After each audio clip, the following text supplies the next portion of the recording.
Hello and welcome to Edunovus practical session on Ohm's law. Our goal in this experiment is to determine the resistance per unit length of this wire. Now, how do we do that? We will use the fact that this wire is an ohmic conductor. Ohmic conductors are those conductors which obey Ohm's law. Ohm's law states that the potential difference across an ohmic conductor is directly proportional to the current flowing through it, provided its physical dimensions and the temperature are kept constant. The aim of this experiment is to determine the resistance per centimeter of a given wire by plotting a graph of potential difference versus current. The apparatus used in this experiment are a resistance wire, a voltmeter of range 0 to 3 volts, and milliammeter of range 0 to 50 amps, battery eliminator, a rheostat, a meter scale, one-way key, and connecting wires.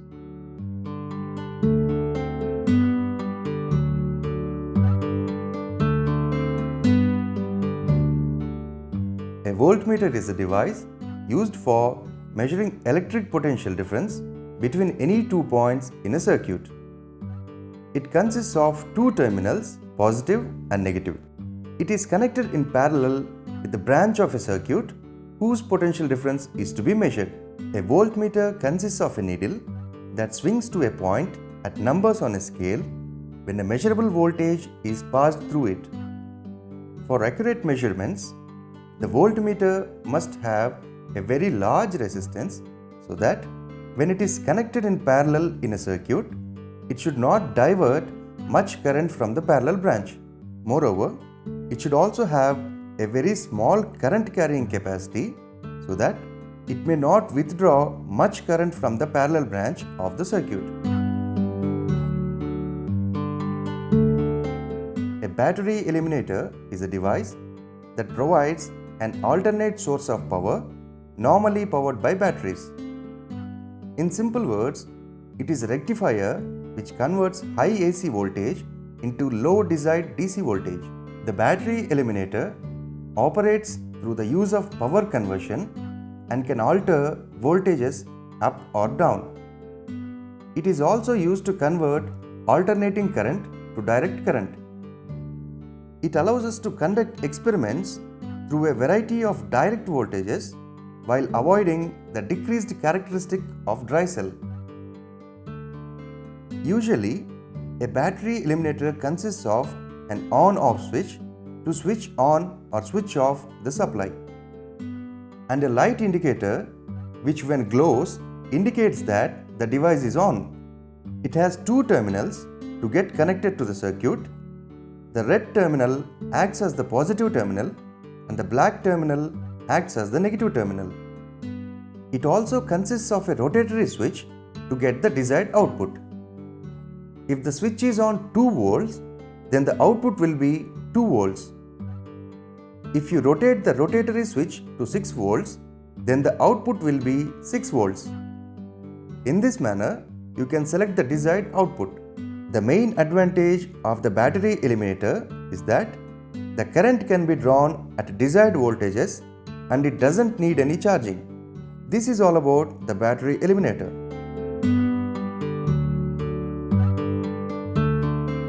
It is a device whose resistance to electric current depends on the position of some mechanical element or control in the device.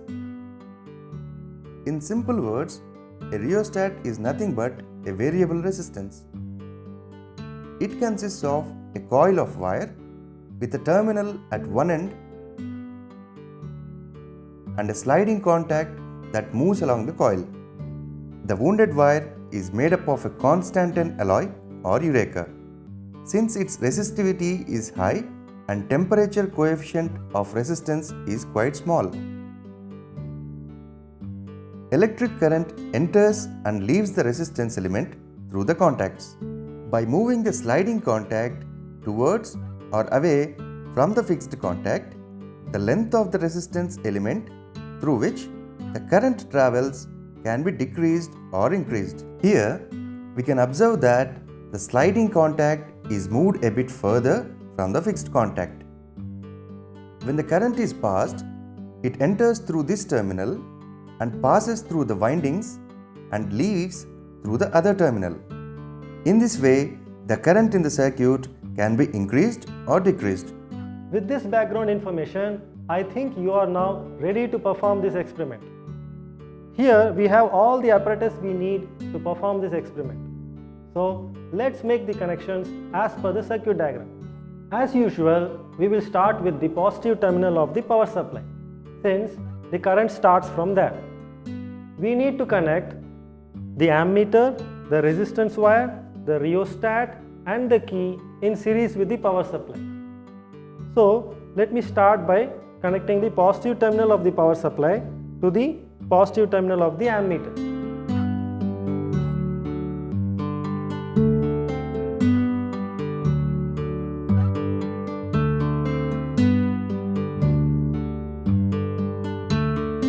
Next, I will connect the negative terminal of the ammeter to one end of the resistance wire.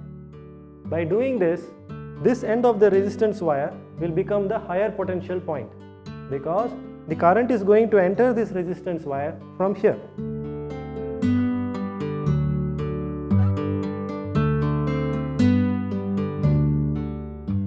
Next, I will connect the other end of the resistance wire to the lower terminal of the rheostat. By doing that, this end of the resistance wire will become the lower potential point, since the current leaves the resistance wire from this end.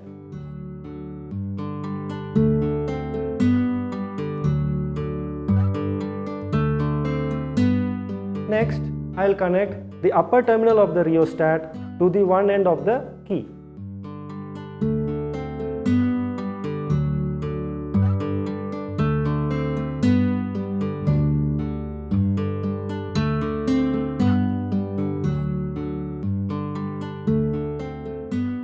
Finally, I will connect the other end of the key to the negative terminal of the power supply.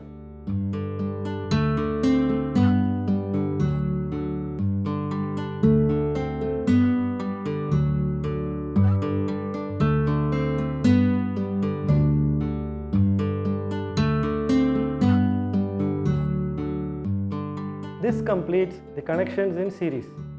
Now, I need to connect the voltmeter in parallel to the resistance wire. For that, I must connect the positive terminal of the voltmeter to the higher potential end of the resistance wire.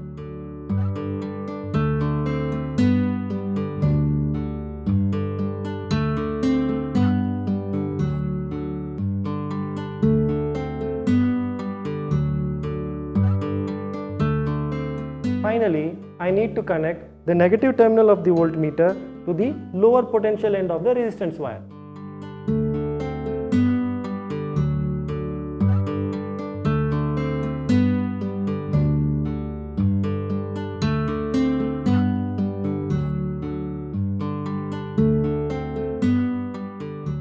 With this, the connections are complete. Let me summarize the connections for you once again. As you can see, the power supply, the ammeter, the resistance wire,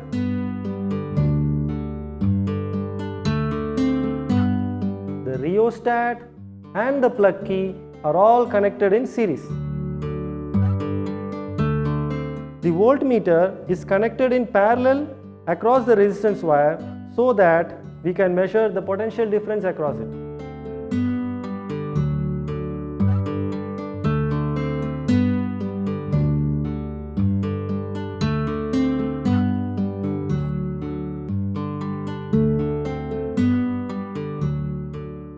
Now, two important points you need to remember. One is that the positive terminal of the ammeter should be connected to the positive terminal of the power supply, and the positive terminal of the voltmeter should be connected to the higher potential point of the resistance wire, and the negative terminal of the voltmeter should be connected to the lower potential point of the resistance wire. Now that you are familiar with the connections, let's note down the least count and range of the ammeter and voltmeter. When I look at the voltmeter scale, I find that 10 small divisions make up 0.5 volts. That means one small division would equal 0.5 divided by 10, which is 0.05 volts. Therefore, the least count of the voltmeter must be 0.05 volts. And the range of this voltmeter is clearly 0 to 3 volts. When I look at the ammeter scale, I find that 10 small divisions make up 10 milliamperes. Therefore, one small division must be equal to 10 milliamperes divided by 10, which is 1 milliampere. Therefore, the least count of the ammeter must be 1 milliampere. And the range of this ammeter is clearly 0 to 50 milliamperes.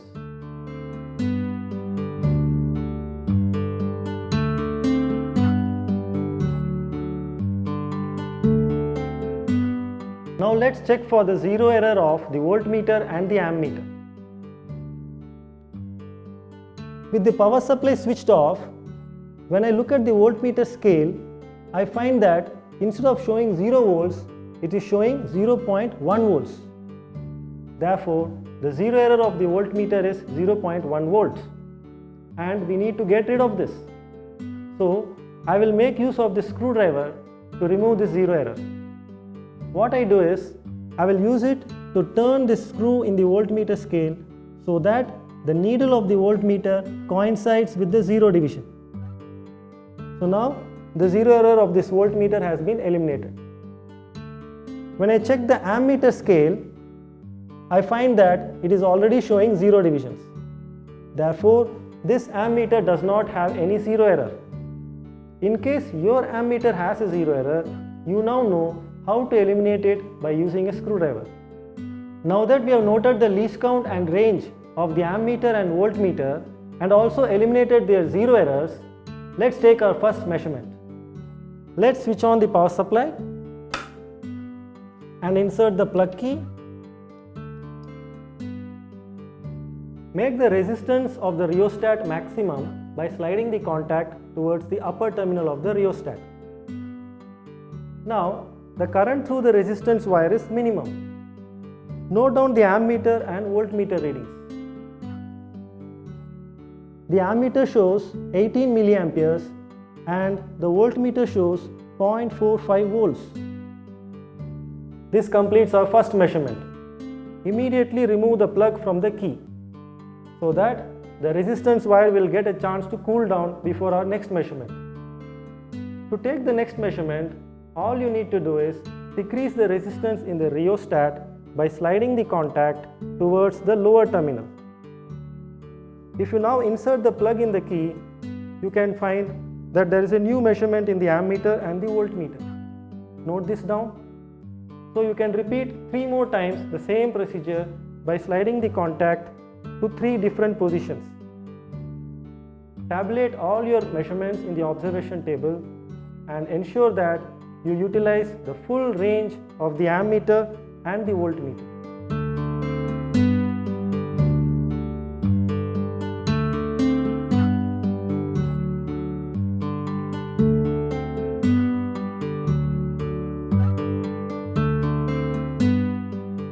Length of the resistance wire is 150 centimeters. Range of the given ammeter is equal to 0 to 50 milliamperes and the least count of the given ammeter is equal to 1 milliampere. Range of voltmeter is equal to 0 to 3 volts. Least count of voltmeter is equal to 0.05 volts.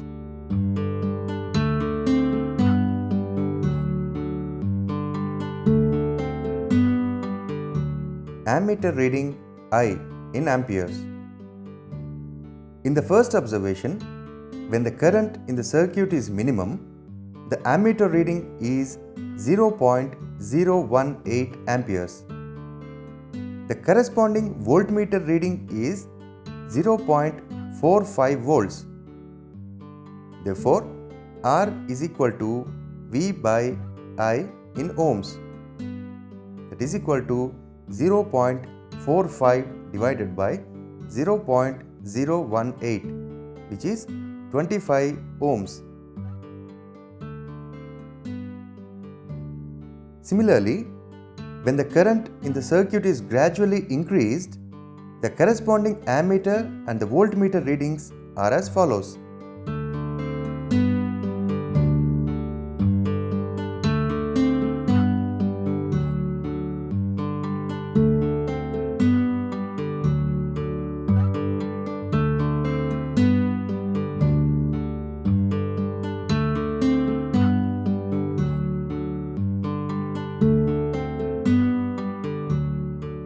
Mean resistance R is equal to 23.3 ohms. Resistance of the wire per centimeter is equal to 23.3 ohms divided by 150 centimeters. It is equal to 0.15 ohm per centimeter. Now that we have 5 sets of values for the potential difference across the resistance wire and the current through it, let's draw the graph of potential difference versus current.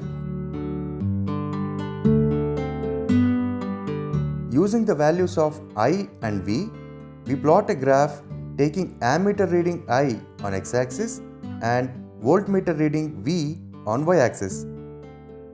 We select a suitable scale. On x-axis, 1 centimeter is equal to 0.005 amperes. On y-axis, 1 centimeter is equal to 0.20 volts. Now, let us plot the points on the graph.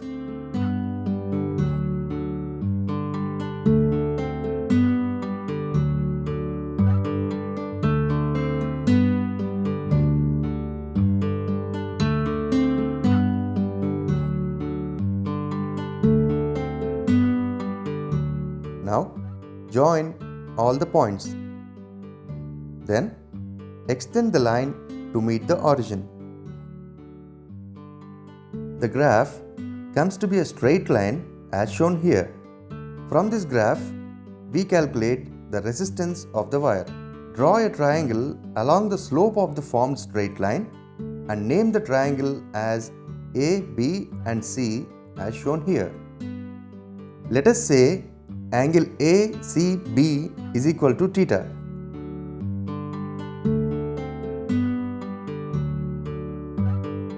Then the resistance R is given by tan theta and tan theta is equal to the opposite side by adjacent side, that is AB by BC. The value of AB is 0.69 minus 0.29, that is 0.40 volts. The value of BC is 0.0285 minus 0.0120, that is 0.0165. Therefore, R is equal to 24.24 ohms. Let us assume we take B on x-axis and I on y-axis. The resistance R is equal to cot theta. That is, cot theta is equal to BC divided by AB. Therefore, R is equal to BC by AB.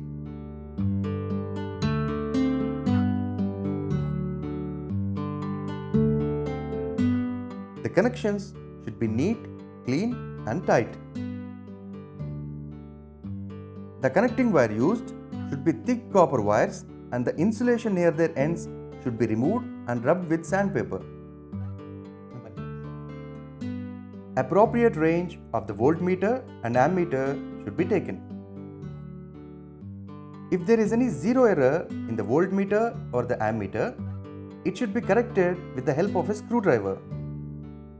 The key should be inserted only while taking the observations to avoid the heating of resistance. Otherwise, its resistance will increase. The unknown resistance chosen should have high values in comparison with the internal resistances of the cells used. I am sure that After watching this video, you have now understood how to find the resistance per unit length of the given resistance wire by plotting a graph of potential difference versus current. So now you are ready to perform this experiment in the lab completely on your own without any assistance. Thank you for watching this video.